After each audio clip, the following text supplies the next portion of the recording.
Something has to shift within us. We can actually choose. We can choose to say, all right, that sucked, or this sucks. This sucks right now that I'm still in it.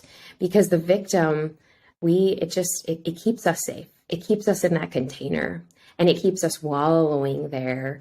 And for some of us who's so used to shoving things under a rug or distracting or burying or doing the next thing, like myself, getting, fully immersed in work and all of these things that on the outside made me so happy, but on the inside I was so empty.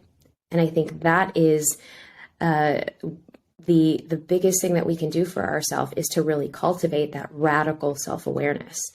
And the radical self-awareness piece that I talk about in part 2 of your bounce factor, it's one of the greatest gifts, but it does not come without the interpersonal challenges that we go through just with other humans, because we are really mirrors. And we could probably try to process it on our own, in an ashram by ourselves or at a Vipassana retreat by ourselves.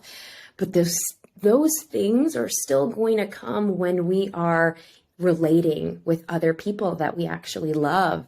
And that's how more of that is going to get excavated as we go along. So I think we shouldn't be afraid of getting into relationships. We shouldn't be afraid of showing all of ourselves to, the people who are actually there, because they're there for that witnessing. And that's why there's something also that I speak in the book around your soul support posse, where, and you've heard me talk about this so much, but it's true. I mean, at every season, and I know this is true for you, every season there are angels, there are people, there are guides that come in the form of people to just say, hey, I got you.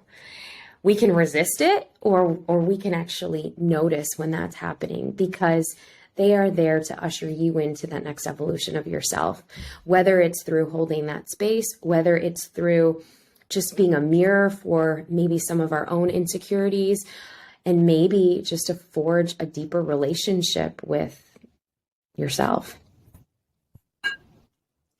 Yes, like nodding along with you and everything that you said, and so deeply resonating and relating. And I think one of the hardest parts of, someone who was just in it sucked, but like very recently sucked, that I think one of the struggles is, and especially when it comes to relationship, is like that person that you typically processed your trauma and your hardships and just like processed life with, like, they become the person that you're processing from.